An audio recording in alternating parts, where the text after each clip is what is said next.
Okay, 1 Samuel chapter 5, the Philistines have taken the Ark of the Covenant out of battle because the Israelites brought it out thinking it would save them, forgetting that it's not the object that saves them, but their faith in God that saves them.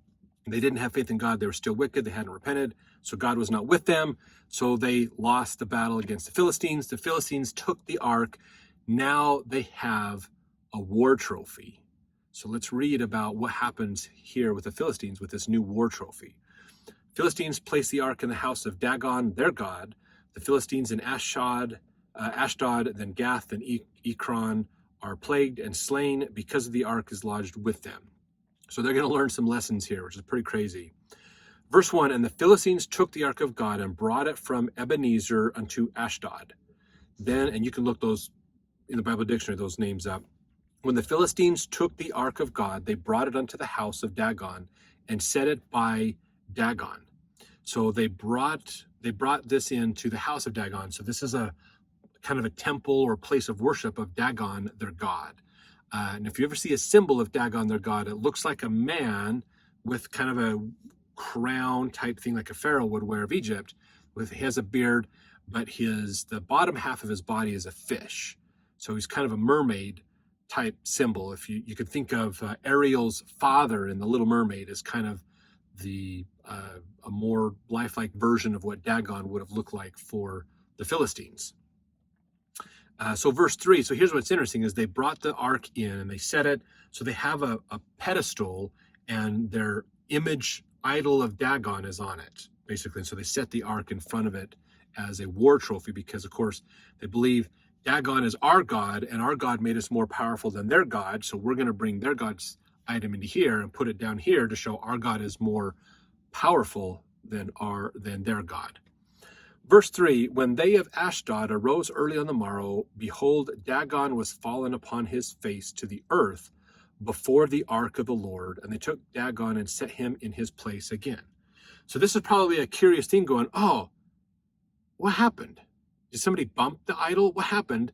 Dagon is now face down in front of the ark. So I'm sure this is, in a way, God is trying to send a message metaphorically to the Philistines going, nah, your God is lower than I am. He is on the ground with his face on the ground in front of the ark. He's worshiping me. I am the real God.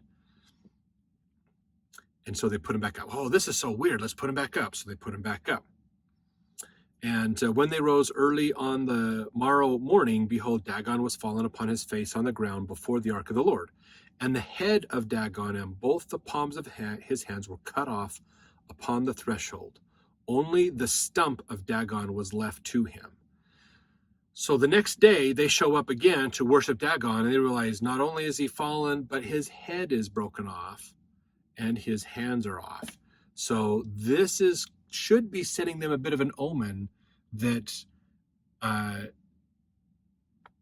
the Israel's God is stronger than their God. There's like, wait, this is not a good thing. That Dagon has now been completely defiled and destroyed, basically. So this isn't good.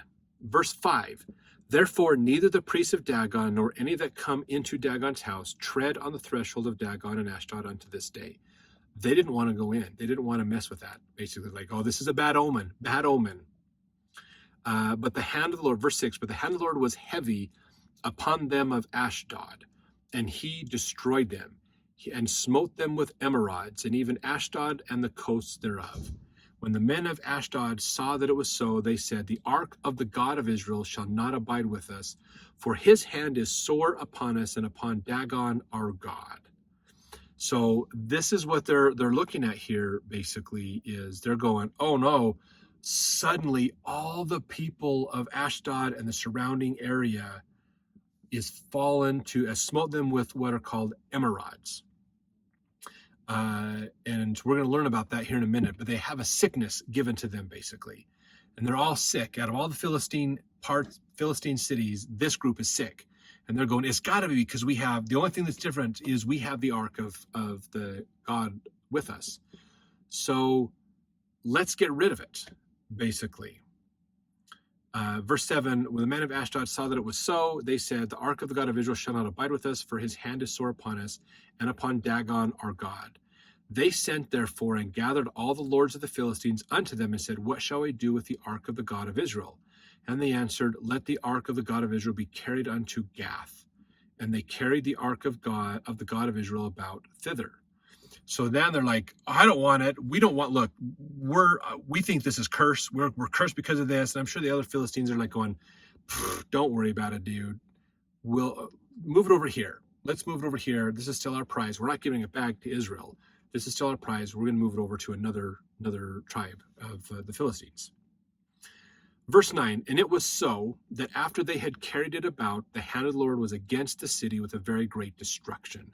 And he smote the men of the city, both small and great, and they had emerods in their secret parts. So this emerod is a sore, and they had it in their secret parts. So the private areas, their growing areas and things, basically.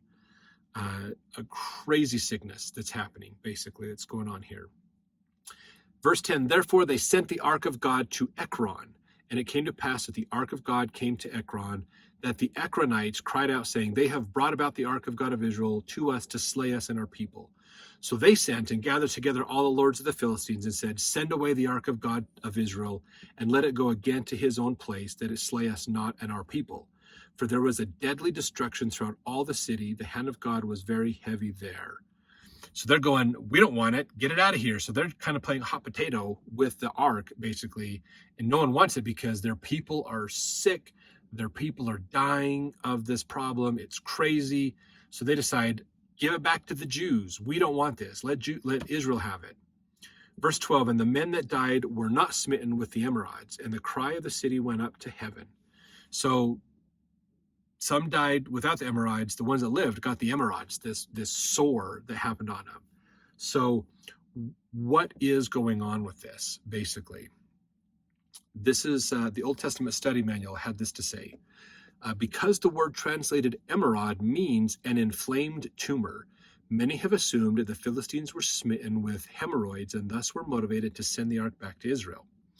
The description of the effects of the emerods on the Philistines suggests something far more serious than hemorrhoids. However, although that ailment can be very painful, many died, and those who did not seem to have endured great suffering.